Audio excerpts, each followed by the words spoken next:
All right, welcome to another DFW Running Talk. I'm Chris Stutzel, and today I have Chris and Anne Barnwell. Chris, Anne, how are you? Hey, Doing well. You guys run Blaze Trails running, so I know I have to say that beforehand. So I really do appreciate you guys getting on. And I've run your races for years. We'll talk a little bit about your races later because you have so many and they're a ton of fun. But before I get started, why don't we do a quick introduction? Maybe Chris, we'll start out with you. Tell me a little bit about you, who you are, and then I'll kind of ask some questions about your running background, and then Anne will go and talk to you a little bit. How's that? sounds good. Sure. I'm Chris Barnwell, and I am the race director for Blaze Trails Running.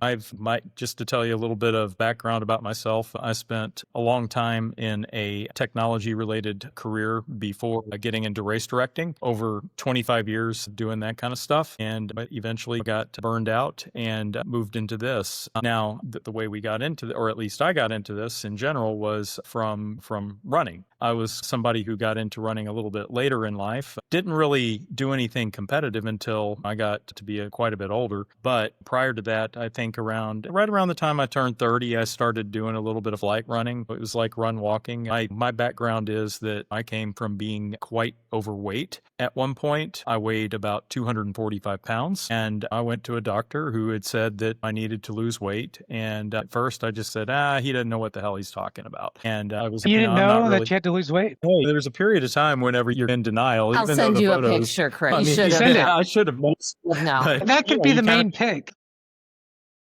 But I mean, at one point, I ended up getting laid off from work, and I started walking. Eventually, turned to run. After several years, I got into doing some races and things like that, and things You know, kind of Chris, you got snowballed pretty from there. fast I was looking at some of your data there. You got pretty fast in the marathon and half marathon, pretty good. Like, I was pretty impressed. I didn't even know you ran road races. And then I saw that your first 100 miler was Western States. How did that happen?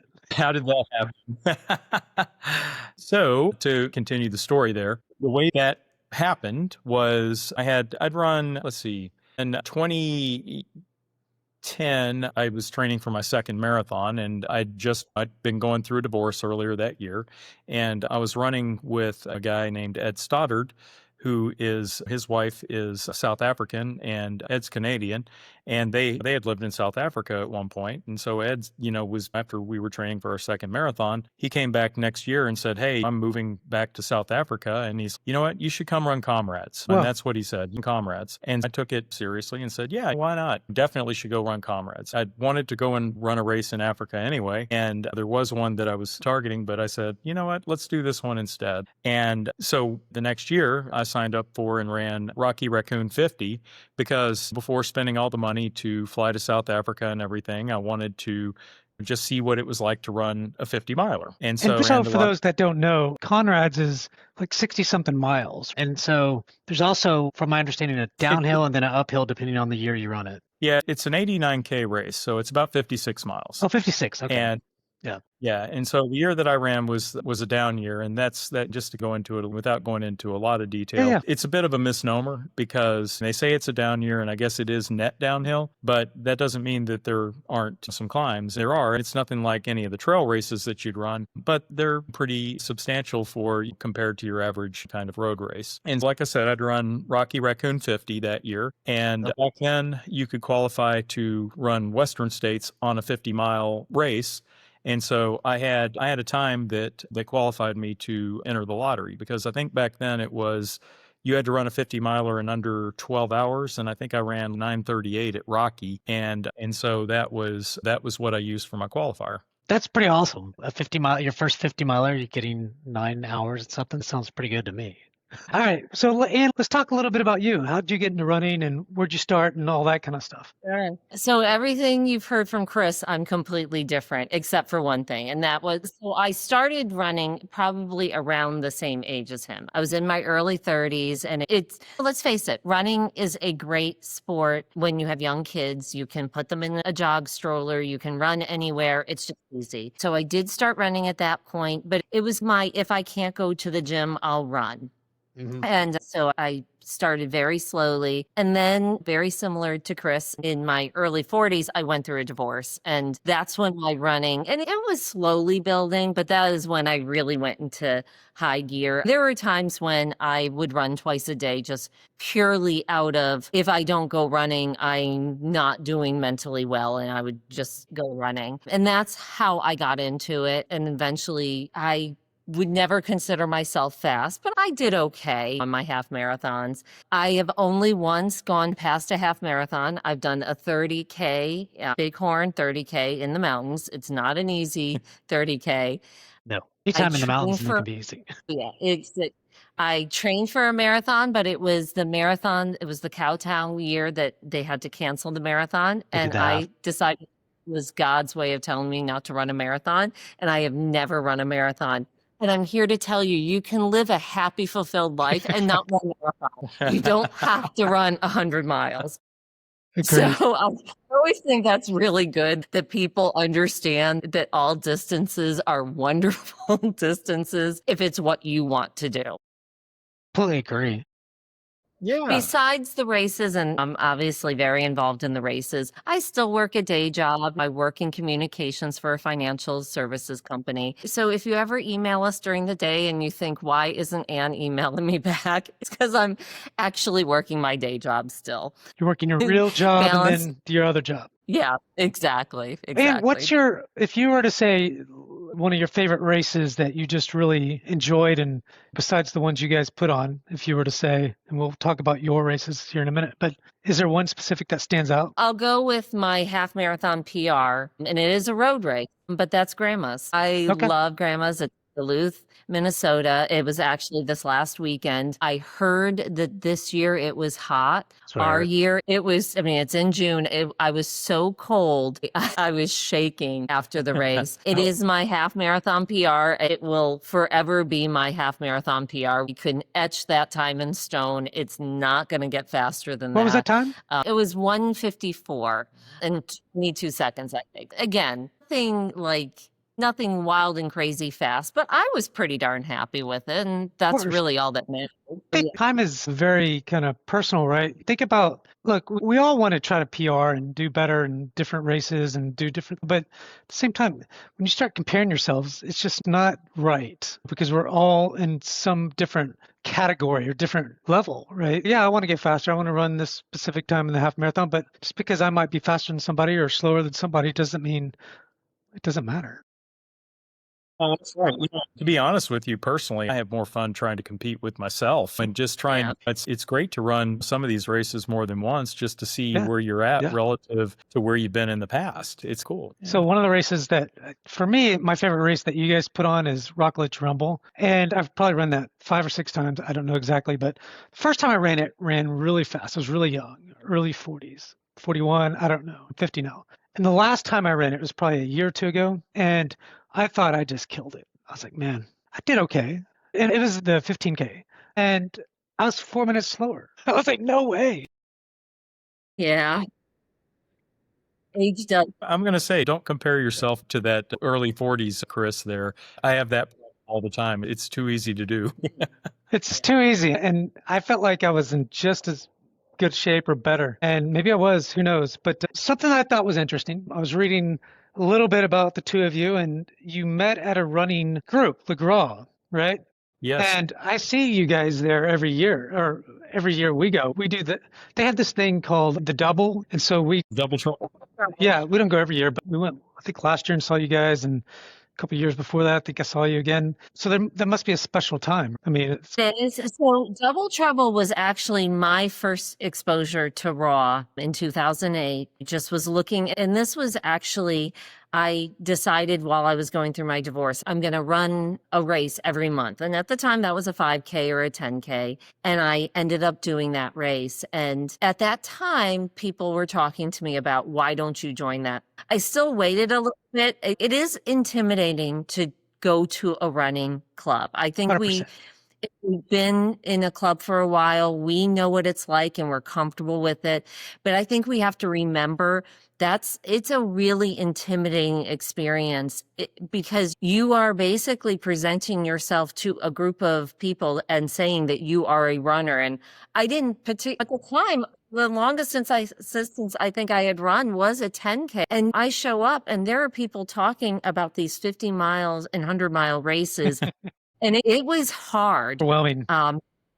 It is, but it is an amazing running club, as many absolutely. are. It's the same way for me. It's like even whenever I went, just getting up with the courage to go. I'd run a marathon the prior year, and I had no idea of what the level was of anybody that's there. Just because I'd run one marathon, I was kind of like going, there's got to be all these people that have run a lot of them. And I went, and yeah, that's exactly what it was. The running community has always been really welcoming and very open. And man, I got to tell you, where else can you go where you find all these other people that want to just sit there and talk about running? Yeah, that's why I have this podcast. That's all I talk about. Is that where y'all met? Was that club, or because that's what I read? I thought. Okay. It was his second run. Yeah, my second run. I had already been part of the group almost 2 years. Oh, okay. And it was his second run. It was me, him, a guy that was nicknamed Fireman Ken. He gave the toast at our wedding. Fireman Ken. And a woman, Tiffany, who we think we scared off because we ended up talking about our marriages and our divorces, and she never came back. And I always say, I'm so sorry, Tiffany. You're out there. I promise you, marriage can be a really good thing, and we still feel bad about that one. The four of us running together, and Fireman Ken joked, he told us later when we eventually started dating, he always said, he goes, I knew by mile 2. He's like, we didn't start dating for quite a while for several months after that, but he always says, I knew by mile 2. So. That's crazy. So who asked who out? I assume, Chris, you asked Anne out, or how'd that work? Oh, so yes, but we had a little bit of a dance going for months before this. It was like back whenever I was on social media, it was like she friends me, and it's like I'll post something she likes. Every single post I had, there was a like from Ann Van Leeshout or Ann Woods or whatever at the time. And next thing, my mom is asking because she's wearing a Hope for the Warrior shirt. And the funny thing is the shirt, I don't mean to get political, but my parents my parents are very conservative and all this stuff. And it was in the same colors as a lot of those Obama posters that were out there. And they were like they asked me, they're saying, hey, is she like an Obama supporter and all this stuff? Because the concern that they have at the time. Never mind that I'm a single mom. I could be absolutely batshit crazy. If you're an Obama supporter, she's out. No, whatever. I don't care. You can have 10 kids. It doesn't matter. All right. So tell me about the date, or not the date, but who asked who out? What happened? So we're both really into indie music, and he asked me if I wanted to go to a Cake concert. Well, actually, I'm gonna correct one thing. I'm gonna add something to it. She mentioned at one weekend at Raw that Cake was coming in town. Yeah. If you don't know who Cake is, look it up. Go on Spotify. As soon as you hear the voice, you'll go, oh gosh, I've heard this band before. Yeah. That's pretty cool. Yeah. So he asked me, but I wanted to make it clear it wasn't a date because I was a single mom and so I bought my own ticket. And then it was really funny because I actually bought the tickets, and then I go pick her up in the car, and she goes and hands me the money. Yeah. Okay. So yeah. And then I handed him money for parking. Nothing says this is not a date like a woman handing you half the money for parking. I had to make it very clear. It seemed to work out. That's funny is Leah and I have somewhat of a similar story in a way, right? Our first date was her first trail run. So I got her to run a trail run in the hill country. And it was 20 miles. I don't know, like a 30K. And it's really hot. I forgot which one it is. She ran it one of the night Charles? That wasn't a nighttime. It was, I can't remember. I don't know. But I got her to run. So I drove down there and she ran the whole thing. And I quit during half of it. And I was like, man, I can't even do the rest of this. She finished. Anyways. So that was how she got into trail running. And she did a lot of trail running after the fact. We both did for a while. It's been a couple of years since we've really dove back into it. Chris, you mentioned that you quit your job. I knew you when you had your full-time job as a tech guy. I think you're a BI something, doing some really cool stuff, I Exactly. think, or at least boring cool stuff, I guess. But I'm trying to yeah, I was probably around that time, probably working for National Wildlife Federation at that time, okay, working with their membership marketing, being business intelligence, and supporting their marketing department with analytics. So yeah, that's exactly right. I feel like that goes really well with kind of what you're doing now, at least the analytics part. There's a lot of analytics in what you're doing, right? A lot of other stuff, a lot of other stuff. But so let's talk about that. How did you two get into just it was before Blaze Trails? You guys just had some races that you were doing volunteer and things like that. But then it just eventually just all of a sudden, I remember like 10 or 15, 20 races. And I'm like, damn, you guys are, it's So we started as volunteer with Grasslands and Rockledge originally. First Grasslands, and then I guess it was a year later. A year later, it was Rockledge as well. NTTR at the time was having some trouble with forming a board and all that kind of stuff, and I made an offer to purchase the races from them because I told the remaining board members I didn't have any interest in being like president of a club and all that kind of stuff, but I did say that I can guarantee you that these races will survive. And so that was the gist of it is, and here we are 10 years later and everything is thriving. For the first couple of years, I thought about adding races and all that, but I was still working a day job and we're trying to Anne was new at Fidelity and was trying to get more established. So we put And some our of that kids were home too. I mean, Yeah, exactly. that's the other thing. We have 4 kids combined, 2 and 2. They all lived with us. In 2015, we started out at Grasslands. 2 of the 4 were still home. 2 were in college, still coming home during the summers. The other 2 were still home, including my son who is autistic. And so really you have to prioritize. And I don't know how conducive race directing is to parenting, especially when your kids, they have their own events going on, and let's face it, they have something going on. That has to be a priority. You're not going to turn to your kid and say, I'm not taking you to this game can't or go to your this band thing practice. on Saturday. Sorry. Yeah. So you have to think about those things as well. So when we got into this, my son had just graduated high school. So it really was that timing was pretty. You're talking about When we added, when we yeah. added, it was the right time, not just for our family. And that's ultimately, no matter what, Chris can love race directing all he wants, but if it's not conducive to your family, you can't do it. That's right. I guess I was pretty surprised at first when you decided to take the plunge. I mean, and I never really heard the story, so I appreciate you kind of telling that because I was like, man, this guy quits his full-time job and just dives right in. And quit his full-time job October of 2019, what could only be the worst timing ever. Weren't you getting laid off anyway? Didn't you tell me you got laid off or something? No. No, that didn't No. happen. Oh, okay. You actually quit. I could have stayed there. Okay. I had a really good relationship with the people I worked with there, and I'd built up like a lot of vacation over the 4 years that I was there. And closer towards the end, because a lot of the stuff that I did, I was pretty integral to a lot of things that they were doing in business intelligence and analytics there. I had to do we're a pretty small shop, so I had to do a lot of transition. And so I used a lot of that time where I was working 2-3 days a week towards the end and spending a lot of time, the extra time that I was taking off on vacation to do things like get prepared for 6-0, trying to figure out, because 6-0 was one of the first ones that I did on my own. Yeah.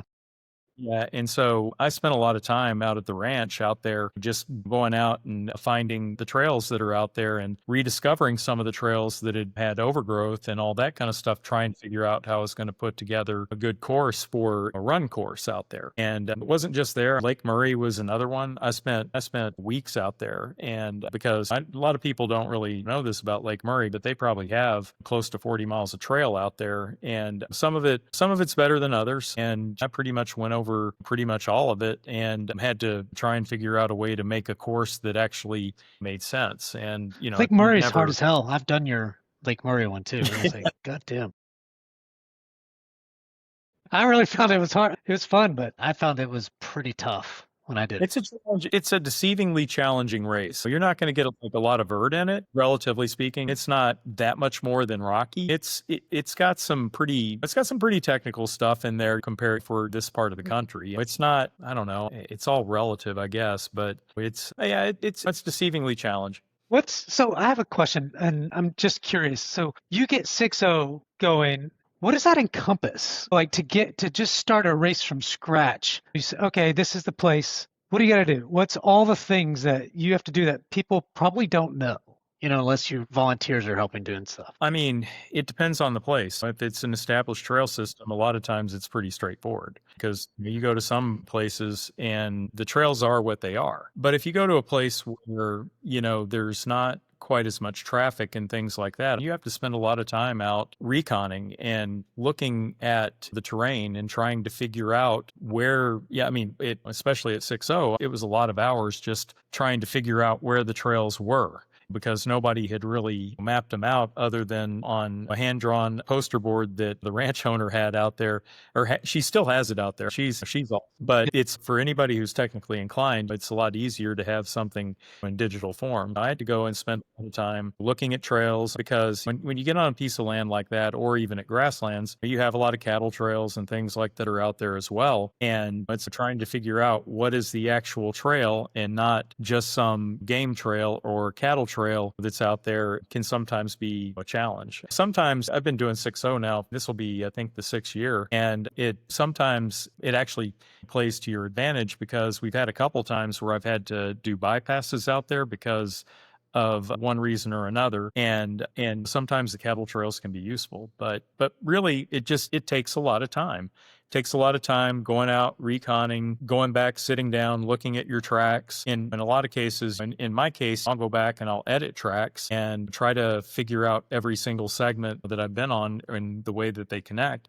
And because one of the things that I've always tried to do is I try to use as much trail as I can based upon what the venue allows. And I will, in some cases, rack my brain for days trying to figure out how to put a course together on this, even if I have a map, because sometimes it's not So exactly all that straightforward.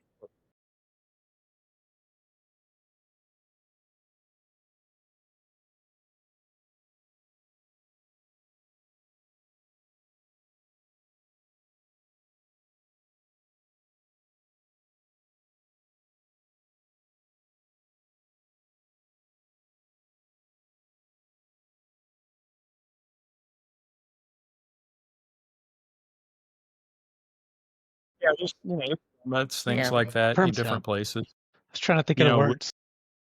When you're talking about dealing with municipalities or agencies, there's always a permitting process, and it can vary widely depending upon which one. Some of them are easier, some of them are more difficult. Some landowners charge more, some less. Some are a little more forgiving about things like weather than others, and it runs the gamut. So you guys have dealt with a lot of different things, whether it's weather. I've seen some of your races either canceled or redo them. I feel like that's 2 or 3 a year at least. So that's got to be a challenge. But before that, no. But the last year was rough. Yeah. It's not every race, but it seems like there's just... And every race is different. And the moment weather, the harder thing in it is the moment weather comes into play, you can sense the anxiety among runners because they don't know what that means and not what it means for the race and what it means for them. So there's always more questions that are coming in. And sometimes we just have to wait and not answer them right away because it's the same answer we don't know yet. and me, the hardest thing is looking 3 days out and having to make a decision that is going to be the best decision for everyone. And now knowing that we're hanging this on a weather forecast that might be totally made up. Which typically that's not what we do. Now, what I'll say is we've had a couple of situations in the last couple of years with Coyote where we've had to do it well in advance. Each time fortunately, or maybe not so fortunately, but we had to make the call early in both situations. That brings with it, a whole different set of anxieties, Yeah. because it's like it cancel in advance and then all of a sudden the weather's great. It's now you've just created another headache for Right. yourself. I will say, when we had to reschedule last year, we watched the weather, barely slept because I just wanted to see the whole place just get pummeled with rain. And if we canceled it, it better rain. It was actually, thank goodness, it would have been very severe. And actually the worst would have been right after the 4-mile runners would have started. And we had a lot of parents running with their kids. It would have been a really bad, it could have potentially been a really bad situation. So it was the right decision. And Look, I've always respected decisions. It sucks, don't get me wrong, but it's not like you guys put on a race and think, I hope we can cancel this. You know what I mean? Yeah. It's not. Occasionally we get the kind of like social media comment or something like that, or the email or something, and it just makes me look and wonder. And sit there and say, okay, seriously? We canceled this. You really think we would do this and do something negative to impact our business? No, it's your like, business. we're that's a for-profit company. That doesn't make any sense. exactly. well, it's also when you Chris, reschedule. I don't know that do you know what Facebook or Instagram is or anything? Have you ever heard of those? He does, because I tell him. Yeah, okay.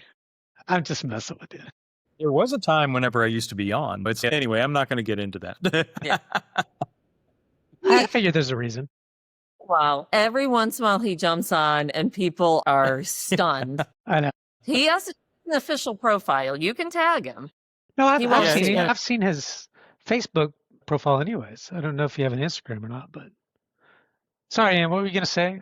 What I was saying is, when we reschedule, it's not double the work, it's triple the work. Yeah. It's I'm not going to mince words. It sucks. It is what it is. Every one of us has a job, and there's something about it that's not so fun, and that's one of those. Well, yeah, because the thing about it is, if we have to cancel or postpone or something, there were even though we have other races we have to do, there were things that we had planned on doing during that time frame that we no longer are going to get to do. And so it just pushes some of those other things out. A good example of that this year is getting ready for Grasslands this year, because I started making a lot of the top finisher awards, engraving them myself. And so those kept on getting pushed out race after race. And after we postponed this, they got pushed out a little further. Yeah. You couldn't get it done as quickly as you're hoping. Yeah, no. Yeah, I didn't have the time. I just didn't have the time to do it. So it's all right. You guys, Blaze Trails Running has 12 races from what I can tell on your website. Is that right? Is that right? Okay. That's a lot of races. And look, I've been to a lot of them. I wouldn't say I've been to all of them. So one thing that helped me understand this thinking, because when I think of a lot of these trail races, you guys have 100 milers, 100Ks, 50 milers, 50Ks. You guys have half marathons, 10Ks, 5Ks, and all this other stuff. Used to, though, there was really more of this thought. I don't call it old school. That's how it was. Whenever you ran a trail, it was a lot longer. It was the thinking. And then, and I could be completely wrong, but the way I saw it was, remember when Rob started putting on his races, he started putting on 5Ks, 10Ks, and other things. And then from my last interview and talking to him, he goes, Chris, that's the only way I can make money. He goes, there's no way to only make money on Ks, 50 milers, and 100 milers, because you got a lot less people showing up to some of those really long races. Anyways, I bet you guys have now 5Ks and shorter races, and I assume a lot of people come to those. And I guess my question is, that's a lot of races, and a lot of races just on one day or two or whatever it is. That you got 100 miler over here, you've got 100K, then all the way down to sometimes 5K. Are you exhausted? You got to put on the race, and then you've got to actually do it. You can react any way you want, like how I mentioned all of that. Maybe I'm wrong in my thinking, but it's like I talked to Rob about this stuff as well back then. And actually, I think they were doing this at the Captain Carl's races as well, because they were doing 10Ks out at the Captain Carl's races for years. And summers, yeah. And one of the reasons why we started looking at adding a lot of those was because after going to several of the Captain Carl's races, I started to realize, and talking to some of the people that we know that run, and because I always run the longer distances typically. And, and one of the things that, Ann and I also started to observe was that if you had that shorter distance race out there, that would actually give somebody who's out there to support, like their partner, their spouse, whoever, their kid, or maybe the kid is out there with the parent or something like that. It would give them a more accessible distance to actually tackle out I on the like that. trails. Yeah. And so it was something, Rob definitely did a lot of that. Now, would I say that's the only way I can make money? No, not for us at least, because the thing is, I know that when Rob was doing it, he would get tons of people running the shorter distances. So it would be a lot for us. And maybe it's more to do with the kind of runner that I am and the people that we know and have relationships with. We don't get those kind of numbers in the shorter distances. We get some, and we get their fair amount, but it's definitely the middle distances tend to be the ones that are the larger ones at most of our races, though. So the draw is the marathon, half marathon. Of course, the 50K and 100 mile are a draw, but not. The draw is, I would say, K to that K. Okay.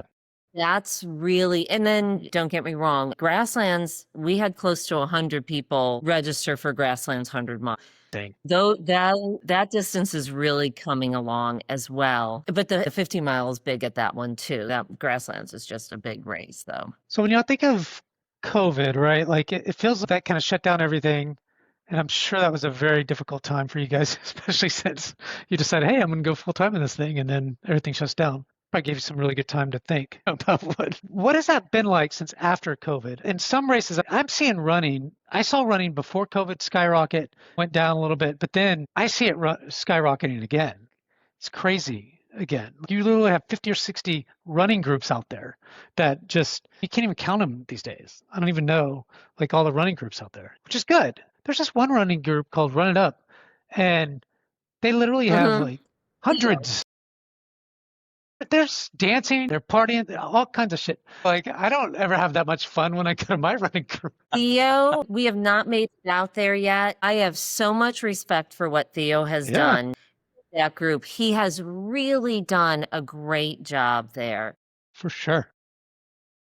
Such a good job, and really reaching a group that I think by all accounts we say is underrepresented in running and really has done such a great job. They're representing now. They are doing an amazing job, and I love seeing it. Yeah, me too. So the question is more like, how's the races going like now? Is it booming? What's going on in the trail world? Or at least in y'all's world? Things are going well. It's awesome. Some races are doing extremely well, and some of them are holding their own. And that's the way it goes. We've been doing this long enough now to know it's like your own running. It's each year you can't necessarily compare your performance in one year to the next because things ebb and flow. We've been doing Grasslands now for 10 years, and we've had years where we've had just early on, we had some years where we had some just really insane numbers. And then only to see a bit of a decline for a couple of years after. But now, it's booming again, which is really cool. Possums this year was insane. That was really cool because it's like Possums is one of those races that really holds a special place in my heart because that was one of the races that was on my journey to Western States because I ran the race whenever, I don't know, do you remember Dave Vandenberg? Oh, yeah. He knows. Sure do. Yeah. So several of the races that we do now. He disappeared. He did all these awesome races, and then all of a sudden, he's nowhere. Nobody knows. Chris, do you remember that's where you and I met at Whispering Pines? Yeah. Yeah, I do remember that. Running, since Leah was running the long distance. I was running the shorter one. I was sitting. I don't know where. Yeah, we were both sitting waiting for our spouses or my girlfriend at the time. Yeah. So yeah, Chris, that's where Chris and I met. Good memory. Chris Detz and I met. Yeah.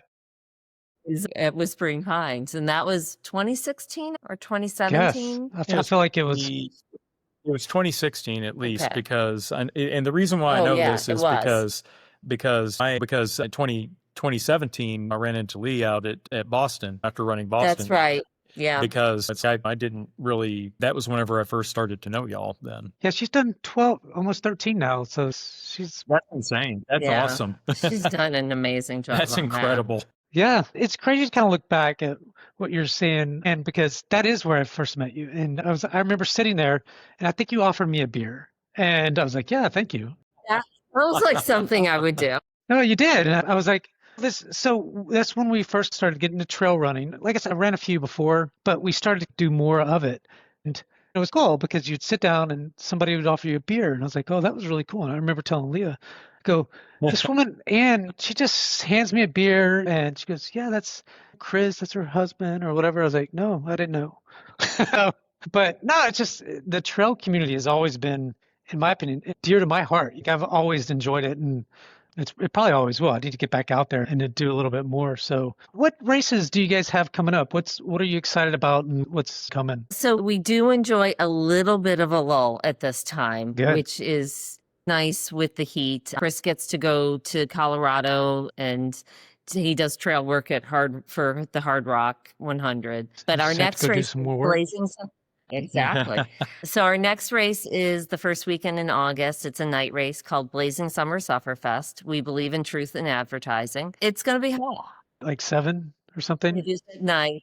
Yeah. At Cedar Hill State Park. It's a lot of fun. And then we really dive in. September, October, November are really busy months for us with several distances. I'll give a shout out to, because I know a lot of your listeners are road runners. I'll give a shout out to Paris Pear. If you've ever wondered, gee, how do I feel about running on this route with holding my water into that different format? We call Paris Pear a road race with a trail vibe. It is on the trail, so it is really completely asphalt, and it goes from 5K, which is in the evening, and we have several distances that are both morning and night, and then we also have the 100K that happens on that, and it's flat, it's beautiful. It's tree covered and lined, but it's not technical. It's a trail in the aspect that it's a paved path and it's not on the road. But give a shout out to that. It's September 5th, which there used to be a very popular race in Dallas at that date, and that is no longer there. So if you're looking for a half marathon or marathon, it's there. And a great introduction to trail running. Lands, which is in March, is another great introduction to trail running because it was my first trail race in 2009. It's not as technical. Yeah, I've Really, done the half marathon great. there, and I can attest to Yeah. it. It's great. Leah's done it a few times. I've done it at least once. But yeah, it's a very nice trail that it's not too technical or anything like that. You'll find a little bit of rough spots, but it's not bad at all. Yeah, and then I'll let you do some shout outs. Yeah, so there's always, as she mentioned, grasslands for sure. Would really to see more people come and sign up for the 100 out there. So a couple of the races that, are kind of near and dear to my heart are, like I said, Possum Kingdom next year out at Possum Kingdom Lake. As I was saying, that one's kind of near and dear to my heart. It was on my Western States journey. I ran that race during the first 2 years when Dave Hannenberg was doing it. It's got a lot of those cool things about trail running in it that I just totally love. And the other one is Dana Peak out in Killeen. And one of the reasons why I really like Dana Peak is because that has a lot more of the kind of things that I just really love about trail running. Dana Peak, a lot of those courses that you'll see out in the hill country embody a lot of the things that it's not going to be exact, but a lot of the things that you see out west at a lot of those trail races out there. A lot of climbing, lots of nice views and things like that out there. Yeah, it's a harder one. Yeah, it looks like it. I pulled it up on the net here, and so I was kind of looking at it. You guys go all the way from a 10K, 20K, 50K, and 100K. Yep. And the K is a single loop, which in Texas, that's a big deal. We're land challenged here in Texas. To have a race that has a single loop for a 50K is pretty great. Yeah, if you're looking at kind of the ascent, is depending on which deal you do, like you can get a 20K, and that's 1,500 feet of gain. That's pretty big just for a trail out here. And look, I don't think that's going to be easy at all. Anything that I missed that, Chris, you completely missed this during this conversation? that I probably should have covered. I mean, we've been in this community a long time. So we've done a lot of volunteering, a lot of running clubs, and it's just something we're passionate about. I'll admit, Chris probably would have dove into this full time earlier, but I was the holdout because I just started a job, and it's something though that we love. And gosh, the people we've met. If you haven't tried trail running, I highly encourage. And by the way, we still run roads too. Oh, I yeah, of mean, course. Much we everybody does. it's In Dallas, Fort Worth, there's it's almost impossible to not run on the road. and there's room for both of it, but it is a great way to mix up your running. It's a great way to add a little interest and an excitement and challenge. But my gosh, the people in trail running, I just think it's so different than any other sport. I think part of it is the way the trails are set up. I think in trail running, it's the only sport I have seen where you can be like that average runner, even back of the pack runner, and you will still be encountering and rubbing shoulders with those elite runners or in the front of the pack, because the way the trail works, and you gain from that, you learn from them. It's just a human experience. They're always supportive. And I remember years ago you talking about, like, when I was running Hell's Hills one year, where Paul Terranova came up and he was like, "Hey, great job!" Stops and he's out there smiling and everything. I mean, he's looping me, and he's looping you in the race. You're doing great. And as he's looping me, he's going on his second or third loop and passing me like I'm standing still, but he's still taking the time to give those encouraging words. And that's what so many of the runners are like in this. Yeah. It's like even out at Leadville years ago, with that being an out and back race, you actually see the front runners coming at you from the other direction. And that year, Scott Jurek, I think it might have actually even been his last race, or last 100, and he was coming the other way, and he was just like, "Hey, good job," all that kind of stuff. And it was just really cool. You see people, these elite people that are out there, and they're just so incredibly supportive of everybody. They're a part of the community. They're just like anybody else. That's the true beauty of this sport. And I do think it's a little different from a road marathon, whereas a road marathon, that marathoner finishes, and you don't typically see those first finishers by the time you finish. It's just the layout of the course. It's just not going to happen. So it is something unique to trail running that's really nice. I can attest to that. I remember when I got big into DDR, Lee and I, for a while, and I remember just going to different races. The gang would show up, we'd put up a tent, and we could put our stuff there. There'd be like families or a wife of somebody or whatever. Somebody comes in, "Hey, here's a towel and put ice on your head," or whatever. It was a different atmosphere, and I really enjoyed it too. And I can say this is, I appreciate the stuff that you're doing. I know that what you're doing is a lot of hard work. Just imagine it. I've done some of it, it just isn't helping. But what you're doing is a lot of work, a lot of time, a lot of effort to put on a great experience for your runners. And just what it takes to actually do that. You got to get a lot of volunteers and all these things. That's a job in itself. All the stuff you have to do is ridiculous. And I'm going to say, we have the most amazing volunteers. Yes, we do. My gosh. When Chris told me I want to make Grasslands 100 mile, I joked, Grasslands was a bear to put on when it was a 50 mile. And then we decided to do 100 mile. I'm not going to say I was always sweet. Are you crazy? And one of my biggest fears was, how are we going to recruit enough volunteers to really, to not just to put a warm body in place, but to put so that every aid station has people in it who really know what they're doing. And that's one thing, like, people will say to us, "You have the best volunteers." And I'm like, "Oh yeah, we do. We are so fortunate." Part of it is I'll sometimes have people come to me and say, "Hey, I want to have my group here." And I'm like, I love that. But unless you have at least a few people in the group who have run trail races, this is really hard. Like, you have to have someone who really understands those runners and what they need. And it's best for the runner. For sure. It's a safety issue. It's all of those things. And the fact of the matter is, we had so many volunteers this past year at Grasslands. I ended up adding slots because I was not going to turn anyone away. That's awesome. And it was incredible.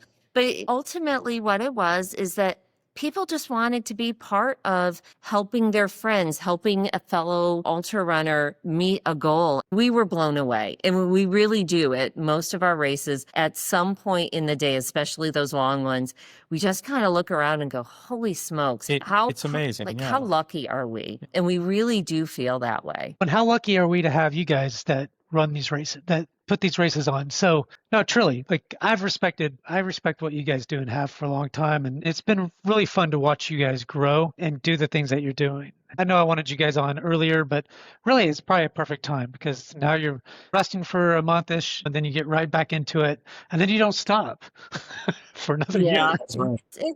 It can be a lot. Life is busy. Yeah. Sure, it's busy for everyone listening too. We appreciate everyone who comes out and runs or volunteers or both. And it's a great community. Yes, Yeah. it is. I feel like you guys probably aren't going to add any more races because it seems like you're pretty full, or you never know. Never say never. Never say never. Okay. What I'll say is it's like the wheels are always turning. Okay. The wheels are always turning. I have to be restrained oftentimes. Okay, But- here's But the other thing is I got to leave space for my own running too. Yeah. And that's really what the challenge is Right. because if you're doing races on the frequency that that we are, it gets tough. It gets tough to fit your own training in. So here's the thing. I'm not Imagine. against adding other races. He can add more races, but You heard it on DFW Running Talk. But it's not to add. Yeah. That's I right. mean, yeah. more is just more. Yep. It's not better. It's actually, I would argue, it's probably worse. It has to be the right race. It has to be a good race. It has to be a good trail. And it has to make sense. With all of that in mind, and it has to be authentic to who we are, and especially who right, Chris yeah. is. So sometimes they'll be like, oh, do we have to add? I'm like, no, it's okay. Not every trail needs a race on it. Some trails are crappy and really Yeah. don't need a race on it. Exactly. I mean, that's the truth of the matter. So we try to be really smart about it. Yeah. Thank you guys for coming on so much. I really do appreciate it. Again, I respect the hell of all the things that you're doing. Thank you everyone for tuning in to another DFW Running Talk. Don't forget to sign up for our newsletter at dfwrunningtalk.substack.com. I'm Chris Detzel, Ann and Chris from Blaze Trails Running here on DFW Running Talk. Thank you both for coming on. Thank you. Thank you for having us. Thanks for doing this and for all course. you do in the community.